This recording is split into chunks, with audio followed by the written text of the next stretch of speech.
Welcome to Aspen's Moments of Musical Revelation podcast. I'm your host, James Inverne, and today I'm so thrilled that we have with us an Aspen mainstay and a favorite artist of mine, Lynn Harrell.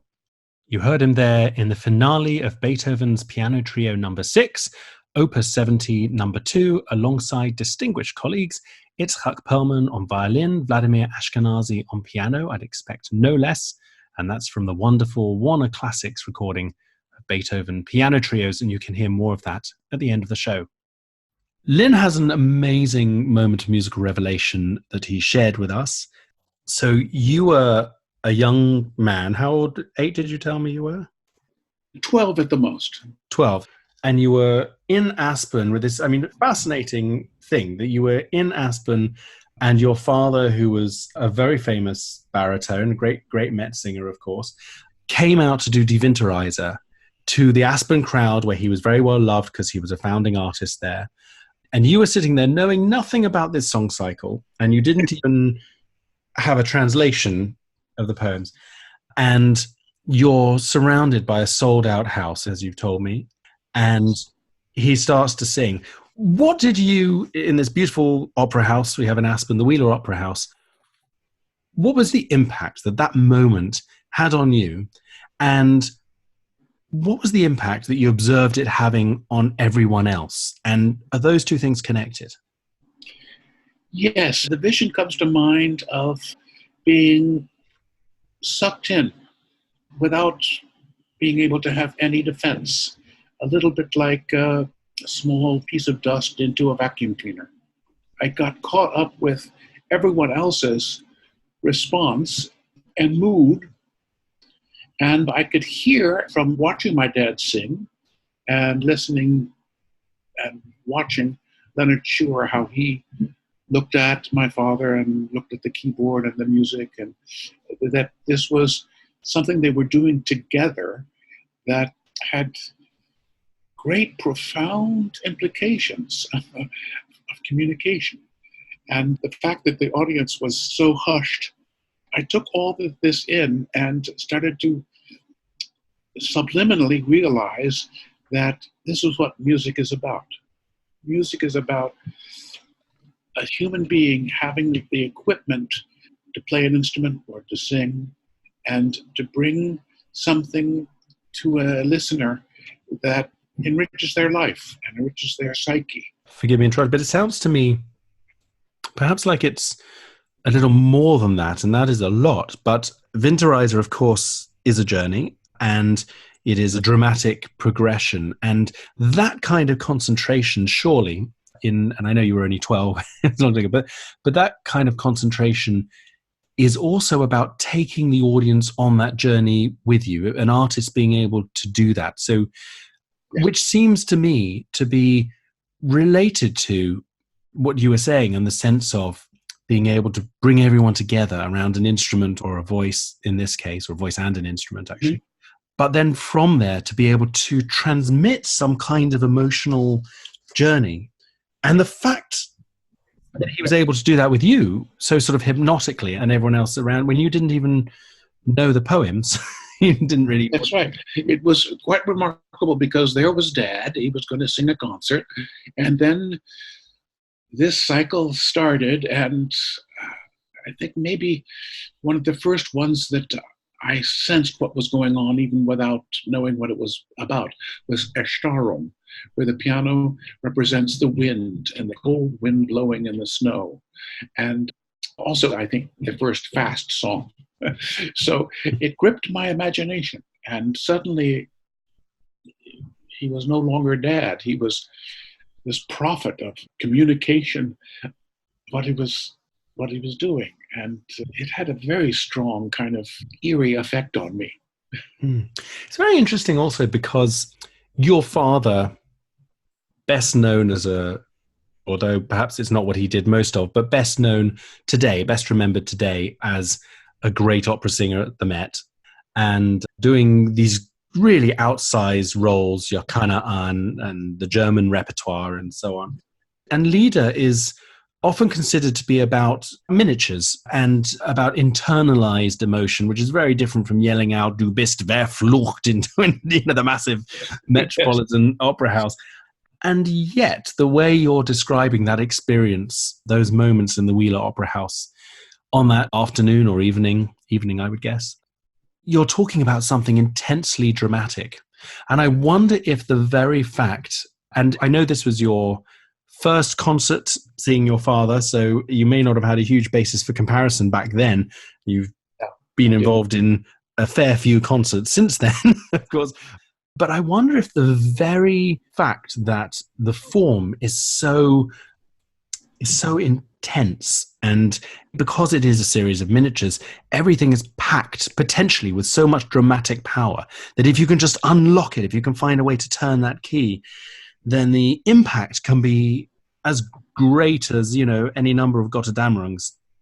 I wonder if there was something Yes, like that going on there. I think so. It was quite remarkable in that I can't remember what I was imagining, but I was definitely getting the feeling that something very profound, intense, and focused was going on, and that I had no way to not be affected by it. It was a little bit like, as I had that analogy of being sucked in with a vacuum cleaner, there was just this intensity and focus of just two people making music together and presenting it to the audience, and me looking around and seeing that everyone was in the same state that I was in.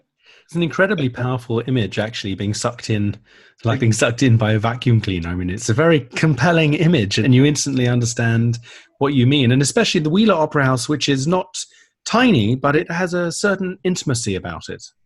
Yes, indeed. It's a throwback to a bygone era, maybe such as the Schubert songs are to Müller's poetry in the 1820s. But everything was conspiring right to make this impression on me very, very powerful and lasting. I think after the performance, I just got up and ran down the stairs. And I have to ask you, because the story isn't complete without it, do you remember what happened when that song cycle sort of peters out into devastating nothingness and the lights came? Do you remember, was there a long silence at the end? Was there immediate applause? Or yes, there was such a long silence that I just didn't know what the heck was going on. Why would there be such a long silence? Because obviously, after a while, you could see from both Leonard Schuer and my father that they had come to the end. There wasn't another song. There was no page turning on the piano part. There was no movement from my father. There was just this sort of look out above the audience that you sensed that this is over. But it wasn't over, because we needed, as the listeners, to take it all in and to understand that the Lehrmann cries out, much like, I mean, we can't help but think that the song cycle was written in 1828, and it's a few months later, Schubert himself died. So it is all connected up with a final death, a final ending that doesn't have any splendor to it. It just has truth and simplicity. So, yeah, there was such a long silence afterwards. And I think my father made a very small gesture of heaving a sigh that one or two people started to applaud. But still, it took it took a few claps before everyone joined in, and that also affected me too. I thought, "Wow, what is this all about?" And it excited me, and without realizing it, I think it was the first moment where I saw that, as talented and as gifted that I seem to have shown in my various sports activities, that they were nothing compared to the power and the possibilities that a classical musical performance can give to someone who's listening and someone who gets the message. you said two very telling words just now when describing the end of that Winterreise, which was truth and simplicity. And you and I were also talking about drama. And it strikes me, as I heard you say that, and also bearing in mind the fact that your father, did a lot of opera as well, but it just strikes me that drama it's something that we tend to think of as something that is contrived, even if we're talking about acting, for instance, that is coming using sense memory and using an artist's own experiences. But the artist contrives to make those things come out at that moment. You know that at 7:30 they're going to start a performance, and that is when, at 7:52, if it's an actor, they may have to make themselves cry on stage, however they do it. If you're Yeah. a musician, you may have a devastating forte or a devastating in a different way hush pianissimo at that point. But in any way, to make the drama, you have to contrive it and you have to arrange it. So I'm just curious that from that early experience, or now thinking about that early experience, how you think that simplicity and truth and drama, how you found in your career, can live together. I think that it's a very, very profound, I had not thought of this before, effect on me, in that I realized in a subconscious way that the best music making has to have integrity and honesty to it completely. And these were things that were going into my psyche without me sort of realizing it, that were going to show up later once I got very much interested in becoming a classical musician, in my musical choices and my performing, my preparation for performing, by studying the music and trying to feel what the composer felt and what its relationship is to the listener at the time, and how to bring that forward to contemporary life. These are all questions that were addressed in a very straightforward and honest and no posing kind of effect with that one performance. So it's less about contrivance, it's about making the decision that at this point in time you are going to enter, having done the preparation and so on, you're going to enter into the spirit and might even say the function, but more importantly, the truth and simplicity, to use your word as well, of the work, and taking our cue from your father's winter's journey, if I may sound a bit journalistic, take a bit of a journalistic image, but you are going to embark on that journey in that spirit at that moment. Yes, that's exactly right. That's what happened at that moment. And it's done me very well for the last 55, 60 years. Let me ask you finally then, because it's a fascinating story. But, if this was a film, the end of the film would be you as a world-renowned concert cellist, and you would be on stage, and you yourself would experience that moment of a long silence at the end of a performance. Has there ever been a performance, preferably at Aspen, since that's the subject of our podcast, but it doesn't have to be. Has there ever been a performance that you can remember and tell me about where you've either yourself felt that you have reached that same truth and simplicity, or that you've had that long silence at the end, and either then or later sort of remembered that moment, or even just now it occurs to you that you walked that Yes, but James, I would have to say that it has to do with drama again.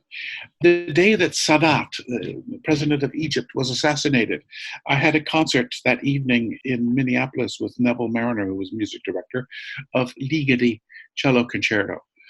And the Ligeti and the performance we dedicated to Sadat. And I gave some words in that the Ligeti Cello Concerto is about the emptiness and fullness and timelessness of space and time. And after the performance ended, which is just the cello playing with the left hand, the murmuring of hitting the string, so it sounds a little bit like mice and rats running for cover. And it dies away. That there was this kind of breathless gasp of the audience. But of course, it wouldn't have happened normally, and it never has when I performed the Ligeti Concerto quite the same extent. But it was because of the political implications. We were not yet sure, was this going to start a world war or what was going to happen? But the feeling afterwards reminds me very much of what it was like in the Wheeler Opera House with my father. Wonderful. Lynn Harrell, thank you so much. It's been such a fascinating conversation. Fantastic, James. You're just absolutely amazing with No. your insight. Well, thank you very much. I'm not cutting that.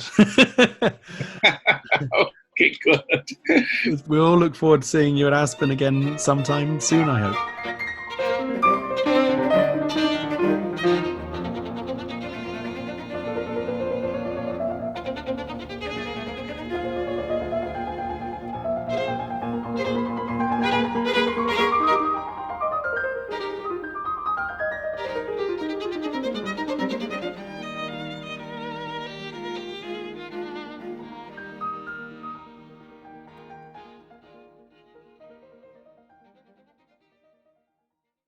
This episode of Moments of Musical Revelation was produced in association with the Strad.